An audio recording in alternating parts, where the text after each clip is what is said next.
దేవదాసులు మోహన్ గారు ఫాస్ట్ గారితో ఎంతో సహకరిస్తూ ఒక కామెంట్రేట్ రాస్తా ఉందంట. నిజంగా నాకు చాలా ఆనందం అనిపించింది. ఒక కామెంట్రీ అంటే బైబిల్ అంతటి మీద రాయడం అని అంటే అది చిన్న విషయం కాదు. ఎంత ఓపిక, సహనం, ప్రార్థన, కుటుంబం, సంఘం అన్నీ చూస్తూ కూడా ఆ బుక్ని రాస్తా ఉన్నారని విన్నప్పుడు ఈరోజు సాయంకాలం వాడు రాకమునిపే పాస్టర్ గారి ద్వారా నేను మాట విని నిజంగా సంతోషిస్తున్నాను. దేవుడు మరి ఆరంభించినటువంటి ఆ పనిని సంపూర్ణంగా ముగించి ఈ సమాజానికి ఒక గొప్ప సందేశాన్ని అందించేటువంటి ఆ పుస్తకం చక్కగా రూపుదిద్దుకోవాలని మనందరం ప్రార్థన చేద్దాం. దేవుడు పాస్టర్ గారిని చక్కని ఆరోగ్యం ఇచ్చి ఆశీర్వదించునుగాక. ఆమేన్. వాక్యంలోనికి వెళదాం.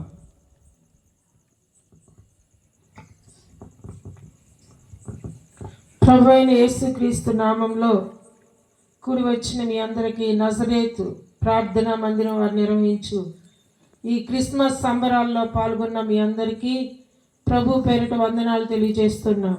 అలాగే ప్రత్యేకంగా మమ్మల్ని ఆహ్వానించిన ప్రకాష్ అయ్య గారు, అలాగే పాస్టర్ గారు, వారి కుటుంబము, అలాగే మా తమ్ముడు రఘు అయ్య గారు, వారందరికి కూడా వందనాలు తెలియజేస్తూ ఉన్నాను.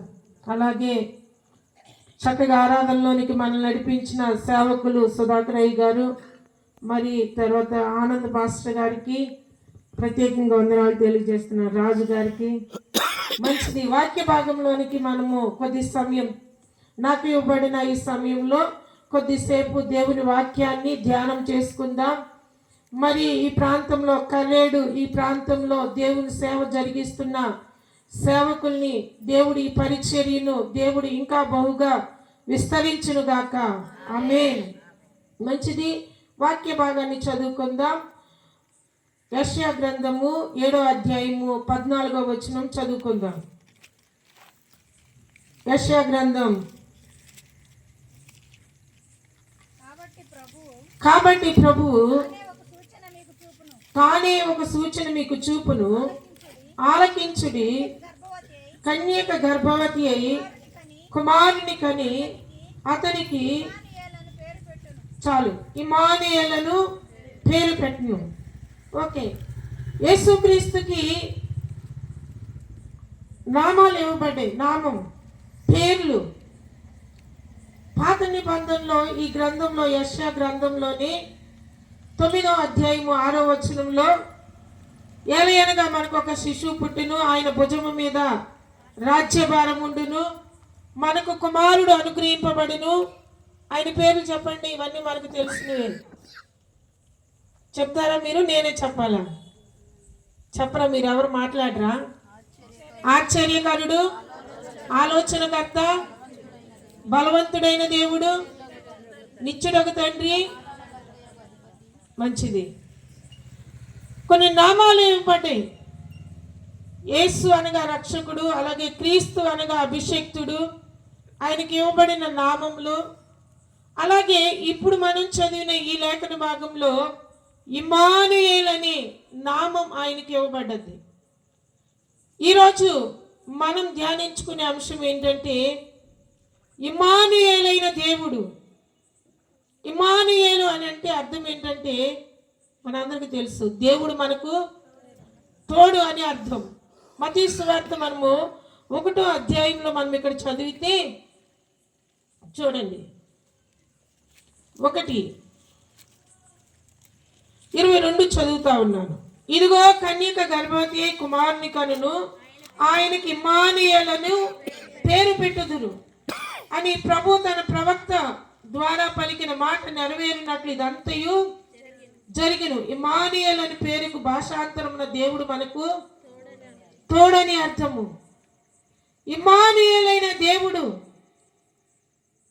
యేసుక్రీస్తుకి ఇవ్వబడిన ఈ పేరును మనము ఈ రాత్రికాల సమయంలో ధ్యానం చేద్దాం. దేవుడు మనకి తోడుగా ఉండటానికి భూమి మీదకి మన కొరకు వచ్చి ఉన్నాడు. యేసుక్రీస్తు ఈ భూమి మీదకి రావటానికి ఆయన మన పాపముల నుండి, శాపము నుండి విడిపించడానికి ఆయన వచ్చాడు. అలాగే యేసుక్రీస్తు ఈ భూమి మీదకి మనల్ని తన కుమారులనుగా చేయడానికి, అలాగే ఆయన మనల్ని పరిశుద్ధులుగా చేయడానికి దేవుడు మనల్ని ప్రేమించి భూమి మీద ఆయన రిక్తునిగా చేయబడి ఈ భూమి మీదకి ఆయన మన కొరకు వచ్చాడు. అందుకోసం దేవునికి స్తోత్రాలు చెల్లిద్దాం. హల్లెలూయా. గొప్ప సంబరం ఏంటంటే, ఏ అర్హత లేని మనల్ని దేవుడు మనల్ని ప్రేమించి పరలోకము నుండి ఆయన ఈ భూమి మీదకి దిగి రావటమే గొప్ప సంబరం. ఎంత గొప్ప సంబరం అంటే, యేసుక్రీస్తు మనకి తోడుగా ఉండటానికి వచ్చాడు. ఎలాగూ మనకు దేవుడు మనకు తోడుగా ఉంటాడు. ఒక కుటుంబాన్ని మీకు పరిచయం చేస్తాను. బైబిల్ గ్రంథంలో యోహాను రాసిన సువార్తలో 11వ అధ్యాయంలో ఒక కుటుంబం ఉంది. లాజరు, మరియా, మార్త. ఆ కుటుంబం కోసము 3 చోట్ల ప్రస్తావించడం జరిగింది. ఒకటి, వాళ్ళ ఇంటి దగ్గర ఒక గృహకుడిగా జరగటం కోసం లూకా రాస్తాడు. తర్వాత యోహాను సువార్తలోని 11వ అధ్యాయంలో లాజరు మరణించిన తర్వాత యేసు ప్రభు అక్కడికి రావటం గురించిన సన్నివేశం రాయడం జరిగింది. మరొక సన్నివేశం తర్వాత 12వ అధ్యాయంలోనికి వెళ్తే లాజరు తిరిగి లేచిన తర్వాత ఆయన ఇంటి యొద్ద ఒక విందు జరిగింది. ఈ 3 సన్నివేశాల్లో ఈ కుటుంబం కోసం రాయబడ్డది. అయితే ఈ కుటుంబంలో తల్లి తండ్రి ఉన్నట్టు మనకి కనిపించదు. మరియా, మార్త, మనకి కథ అంతా మనకు తెలుసు. ఈ స్టోరీ ఈ కుటుంబం కోసం మరియా, మార్త, లాజరు వీరు ముగ్గురే ఉన్నారు. బేతనియా ఈ గ్రామంలో ఉన్న ఈ కుటుంబంలో యేసు ప్రభు అక్కడికి వచ్చినప్పుడు ఆ కుటుంబాన్ని దర్శించేవాడు, ఆ కుటుంబం దగ్గరికి వెళ్ళేవాడు. ఒకరోజు అనారోగ్య పరిస్థితిలో లాజరు మరణించినప్పుడు యేసు ప్రభుకి 4 దినాల తర్వాత అక్కడికి వచ్చినప్పుడు అక్కడ రాయబడిన ఒక మాట చదువుకుని మనం ముందుకు వెళ్దాం. 11వ అధ్యాయము చూడండి. యేసు చూచి కలవరపడ్డాడంట. 33వ వచనం చదువుదాం. నేనే చదివేస్తాను. ఆమె ఏడ్చుటయు, ఆమెతో కూడా వచ్చిన యూదులు ఏడ్చుటయు యేసు చూచి కలవరపడి ఆత్మలో మూలుగుచ్చు అతన్ని ఎక్కడ ఉంచితరని అడగగా వారు, ప్రభువా వచ్చి చూడమని ఆయనతో చెప్పారు. యేసు కన్నీళ్లు విడిచెను. కాబట్టి యూదులు అతన్ని ఎలాగూ ప్రేమించునో చూడడని చెప్పుకుంటా ఉన్నారు. యేసు ప్రభు అక్కడికి వచ్చి మరియా, మార్త ఏడుస్తూ ఉన్నారు. యేసు వారిని చూచి కలవరపడి ఆత్మలో మూలుగుచ్చు వారి దగ్గరికి వెళ్ళి మాట్లాడుతూ ఉన్నప్పుడు అక్కడ రాయబడ్డది, యేసు కన్నీళ్లు విడిచినంట. చూడండి, ఎందుకు యేసు ప్రభు కన్నీళ్లు విడిచి ఉంటాడు మనం ఆలోచన చేద్దాం. యేసు ప్రభు లాజరుని లేపడానికే కదా అక్కడికి వచ్చింది. ఒకరోజు నేను బైబిల్ చదువుతున్నప్పుడు ఈ ప్రశ్న నాకేయబడ్డది, ఎందుకు కన్నీళ్లు విడిచాను? అప్పుడు నేను ఆలోచన చేస్తాను. యేసు కన్నీళ్లు విడిచెను. ఆ కుటుంబంలో ఆ 2 సహోదరులు ఉన్నారు చూడండి, మరియా, మార్త. వారికి ఇంకా అప్పటికి వివాహం కాలేదు. వారికి ఒక్కడే ఉన్న ఆధారం ఉన్న వారి అన్న కూడా చనిపోయాడు. వారి పరిస్థితి వైపు చూసినప్పుడు దేవుడు మానవునిగా ఉండి వారితో, ఆ కుటుంబంతో యేసు కన్నీళ్లు విడిచాడంట. దేవునికి స్తోత్రాలు చెల్లిద్దాం. హల్లెలూయా. యేసు ప్రభు ఆయన మనతో ఉన్న దేవుడు. ఏ పరిస్థితుల్లో మనం ఉన్నా కానీ ఆయన మనల్ని విడిచిపెట్టే దేవుడు కాదు. మత్తయి సువార్త 28 చివరి 20వ వచనంలో మనం చదివితే, ఒకసారి చదువుదాం. యుగ సమాప్తి వరకు ఒకసారి చదవండి. ఇదిగో నేను యుగ సమాప్తి వరకు నేను సదాకాలము మీతో కూడా ఉన్నానని వారితో చెప్పాను. సదాకాలము మీతో కూడా ఉన్నానని వారితో చెప్పాను. చూడండి, సదాకాలము యుగ సమాప్తి వరకు దేవుడు మనకి తోడుగా ఉన్నాడు. ఏ పరిస్థితుల్లోనైనా కానీ దేవుడు మనల్ని విడిచిపెట్టే దేవుడు కాదు. ఒక సాక్ష్యం చెప్తాను. నా జీవితంలో మా నాన్నగారు పాస్టర్ గారు, మా నాన్నగారికి 4 కుమార్తెలు. 2 మా నాన్నగారు ఉన్నప్పుడు వివాహం చేశారు. తర్వాత నేను, మా చెల్లి. మా నాన్నగారు నేను బైబిల్ ట్రైనింగ్కి వెళ్ళి వచ్చిన తర్వాత మా నాన్నగారు ఒక 9 నెలలు, నేను వచ్చిన తర్వాత ఒక 9 నెలల తర్వాత చనిపోయారు. ప్రభునందు నిద్రించారు. ఆ తర్వాత మా చెల్లి బిఈడి చదువుతా ఉంది, కాలేజీకి వెళ్ళిపోయింది. మా అమ్మ నేను ఉన్నాము. సంఘం మాతో ఉండి ఎంతో చక్కగా ప్రార్థన చేస్తూ ఉన్నారు.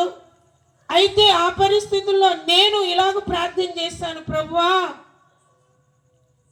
మా పక్షంగా ఉండి మాట్లాడేవాళ్ళు ఒకళ్ళు మధ్యవర్తిగా ఉండాలి, నీవే నా పక్షంగా కార్యం చేయాలి. అప్పటికి నాకు వివాహం అవ్వలేదు. ఒక రోజు అండి, నాకు బాగా గుర్తు, 2 గంటలు అయిపోతా ఉంది.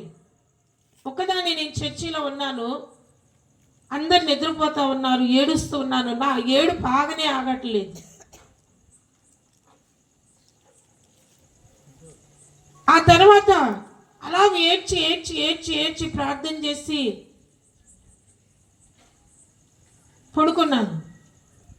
ఒక కల వచ్చింది. ఆ తర్వాత దేవుడు నాకు నా జీవితంలో అద్భుతంగా, నా వివాహ జీవితంలో దేవుడే మాట్లాడి, దూర ప్రాంతంలో మాకు సంబంధం లేని దేవుడే దైవ సేవకుని మా ప్రాంతానికి, సంఘానికి నడిపించాడు. దేవునికి స్తోత్రాలు చెల్లిద్దాం. హల్లెలూయా. దేవుడు మనకి ఎప్పుడూ తోడుగా ఉండే దేవుడు. ఏ పరిస్థితుల్లోనైనా మనం ఉన్నప్పటికీ, ఏ పరిస్థితుల్లో కేవలము చనిపోయిన వారి కుటుంబానికే కాదు, ఆర్థికంగా నలిగిపోతున్నా, అనారోగ్యంతో నలిగిపోతా ఉన్నా, ఏ పరిస్థితుల్లో మనం ఉన్నా కానీ దేవుణ్ణి మనము సహాయం కోరితే, ఆయన నామం పేరట ఆయన సన్నిధికి వెళ్తే ఆయన మనకి ఎల్లప్పుడూ తోడుగా ఉన్న దేవుడు. ఆయనను మనమే మర్చిపోతా ఉంటాం. దేవుడు మనకి తోడుగా ఉన్నాడన్న విషయాన్ని మనం ఎప్పుడు మర్చిపోకూడదు. చివరిగా ఒక మాట చదువుకుని ముగించుకుందాం. యెషయా గ్రంథం 61వ అధ్యాయం చదువుదాం. యెషయా గ్రంథము 61వ అధ్యాయము. దేవుడు యేసుక్రీస్తు ఎందుకు ఈ భూమి మీదకి వచ్చాడంటే, చూడండి 61:1-3 వరకు. ప్రభువుకు యెహోవా ఆత్మ నా మీదకు వచ్చి ఉన్నది, దీనులకు సువార్తమానం ప్రకటించుటకు యెహోవా నన్ను అభిషేకించెను, నలిగిన హృదయం గలవారిని దృఢపరచుటకు, చెరలోనున్న వారికి విడుదలను, బంధింపబడిన వారికి విముక్తిని ప్రకటించుటకును, యెహోవా యుతవత్సరము మన దేవుని ప్రతిదండన దినమును ప్రకటించుటకును, దుఃఖాక్రాంతులను ఓదార్చుటకును, సియోనులో దుఃఖించు వారికి ఉల్లాస వస్త్రమును ధరింపచేయుటకు, బూడిదకు ప్రతిదండను పూదండను, దుఃఖమునకు ప్రతిగా చూడండి. యేసుక్రీస్తు మన కొరకు వచ్చాడు, మన దుఃఖాన్ని తీసివేయడానికి వచ్చాడు. మనల్ని బంధింపబడిన వారికి విడుదల ఇవ్వడానికి యేసుక్రీస్తు ఈ భూమి మీదకి వచ్చాడు. నలిగిపోతున్న వారికి ఆయన ఆదరించడానికి ఏ పరిస్థితుల్లో మనం ఉన్నప్పటికీ గొప్ప సంబరం ఏంటి చెప్పండి? మన దుఃఖం సంతోషంగా మార్చబడటం. అంతకన్నా గొప్ప సంబరం ఉందా చెప్పండి? మన యొక్క సియోనులో దుఃఖించే వారికి ఉల్లాస వస్త్రములు ధరింపచేస్తాడంట. దేవుడు మనకు తోడుగా ఉన్నాడు. ఆయన మనల్ని విడిచిపెట్టే దేవుడు కాదు. ఆయన మనకి ఇమ్మానుయేలైన దేవుడుగా ఉన్నాడు. ఆయనను మనము ఏ పరిస్థితుల్లోనైనా, ఏ కష్టంలోనైనా, ఏ ఇబ్బందుల్లోనైనా మనము ఆయన నామం పేరట ఆయన దగ్గరకు మనం వెళ్ళినప్పుడు ఆయన మనకు సహాయము చేయటానికి ఎల్లప్పుడూ సిద్ధంగా ఉన్నాడు. దేవుడి మాటలు మన వెనుకల్లో దీవించి ఆశీర్వదించును గాక. ఆమేన్.